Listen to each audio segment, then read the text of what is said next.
Shalom, jumpa lagi dengan saya di Klavos Sukacita. Saya akan membagi firman Tuhan bagi setiap pencinta Klavos. Mari kita berdoa. Kami siap mendengarkan firman-Mu, Roh Kudus bicara bagi kami, agar kami dapat menangkap firman Tuhan. Amin. Kita akan membaca firman Tuhan, kitab Injil Lukas 22, ayatnya yang ke-24 sampai ayatnya yang ke-27, demikian firman Tuhan. Percakapan waktu perjamuan malam. Terjadilah juga pertengkaran di antara murid-murid Yesus, siapa yang dapat dianggap terbesar di antara mereka.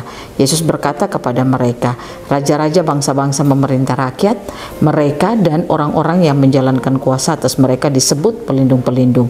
Tapi kamu tidaklah demikian, melainkan yang terbesar di antara kamu hendaklah menjadi sebagai yang paling muda dan pemimpin sebagai pelayan. Sebab siapakah yang lebih besar, yang duduk makan atau yang melayani? Bukankah dia yang duduk makan? Tetapi aku di tengah-tengah kamu sebagai pelayan. Demikian jauh pembacaan firman Tuhan. Pemirsa Klavos yang diberkati oleh Tuhan, belajar lewat kebenaran firman Tuhan, kita mau diajar untuk bagaimana kita tetap hidup berfokus kepada Tuhan. Jadikanlah Yesus Kristus menjadi sentral kehidupan kita. Mengapa kita harus menjadikan Yesus Kristus menjadi sentral kehidupan kita?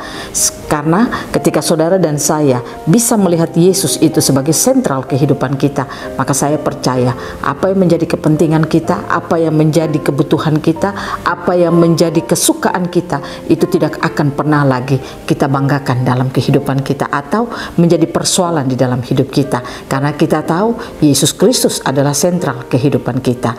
Belajar lewat kehidupan murid-murid Yesus ketika mereka duduk makan bersama dengan Yesus, firman Tuhan berkata bahwa mereka bertengkar, berbicara soal siapa yang terbesar di antara mereka. Padahal kita tahu mereka adalah murid-murid yang sudah berjalan bersama-sama dengan Yesus selama ini. Tetapi kenapa di antara mereka masih saja menganggap kepentingan mereka itu lebih penting daripada apa yang selama ini Yesus ajarkan kepada mereka. Oleh karena itu Yesus katakan pada ayatnya yang ke-27, sebab siapakah yang lebih besar, yang duduk makan atau yang melayani? Bukankah dia yang duduk makan, tetapi aku ada di tengah-tengah kamu sebagai pelayan. Artinya Yesus mau agar mereka melihat dirinya sebagai sentral kehidupan mereka. Apa yang telah dia lakukan selama ada bersama-sama mereka, sampai waktunya dia akan pergi meninggalkan mereka untuk mati di kayu salib, dan dia akan bangkit dan juga dia akan naik duduk di takhta kerajaan Allah. Yesus mau murid-muridnya menjadikan dia sebagai sentral kehidupan mereka.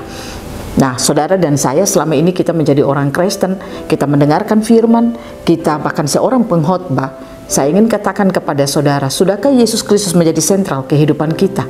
Ada banyak orang hanya menyampaikan kebenaran firman, bahkan dia menjadi orang Kristen bertahun-tahun, tetapi Yesus itu tidak bisa menjadi sentral kehidupannya karena dia tidak mengikuti Yesus dengan sungguh-sungguh. Nah, belajar lewat kebenaran firman Tuhan ini, saudara dan saya mau diajar, marilah kita menjadikan Yesus sebagai sentral hidup kita, supaya apa yang menjadi keinginan kita, apa yang menjadi kebanggaan kita, itu tidak lagi menjadi fokus hidup kita. Orang yang menjadikan Yesus menjadi sentral hidupnya, saya percaya fokusnya itu akan berubah. Dia akan hanya bisa berfokus kepada Tuhan. Kalau kita berfokus kepada Tuhan, saya percaya jiwa kita akan mengalami keselamatan. Jiwa kita tidak lagi berpikir tentang apapun yang menjadi kebutuhan kita, apapun yang menjadi kepentingan kita, tetapi kita akan berfokus hanya kepada Tuhan. Saya percaya kalau kita mampu berfokus kepada Tuhan, artinya kita berfokus kepada kehidupan Yesus Kristus yang diberikan Tuhan bagi kita, maka saya percaya hidup kita akan menjadi pemenang. Kita akan menjadi orang-orang yang luar biasa di dalam perjalanan kehidupan kita. Kita akan mampu memerintah di tengah-tengah dunia ini. Saya ingin katakan kepada saudara, kalau engkau mau berkemenangan di tengah-tengah kehidupanmu, engkau mau menjadi orang yang akan terpenting di dalam hidupmu, biarkanlah Yesus Kristus menjadi fokus kehidupanmu. Belajar dari kehidupan Yesus Kristus bersama murid-murid. Saudara dan saya diajar, mari kita menjadikan Yesus sebagai sentral kehidupan kita. Bagaimana caranya supaya kita menjadikan Yesus sebagai sentral kehidupan kita? Pastikan setiap saat kita membangun kesadaran kita tidak bisa hidup tanpa Tuhan. Tuhan harus bekerja di dalam hidup kita. Kita sangat membutuhkan Tuhan di dalam hidup kita. Saya percaya kalau kesadaran itu ada pada kita, maka kita akan mampu menjadikan Yesus menjadi sentral kehidupan kita. Yang kedua, marilah kita belajar untuk selalu menerima firman Tuhan yang tersingkap bagi setiap kita.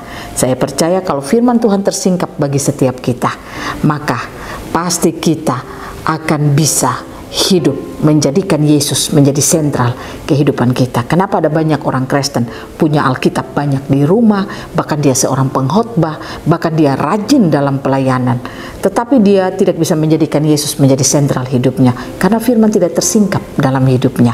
Pastikan kita mendengarkan firman tersingkap dalam hidup kita sehingga kita mampu menjadikan Yesus menjadi sentral kehidupan kita. Biarlah Tuhan Yesus menolong kita, Roh Kudus memampukan saudara dan saya untuk menjadikan Yesus menjadi sentral kehidupan kita. Tuhan Yesus memberkati kita. Amin. Mari kita berdoa. Bapa, kami bersyukur dan berterima kasih Engkau baik bagi kehidupan kami. Mampukan kami untuk menjadikan Engkau menjadi sentral kehidupan kami, sehingga kami percaya apa yang Engkau rancang dalam hidup kami akan kami miliki. Di dalam nama Tuhan Yesus kami berdoa. Amin. Shalom. Tuhan berkati kita semua.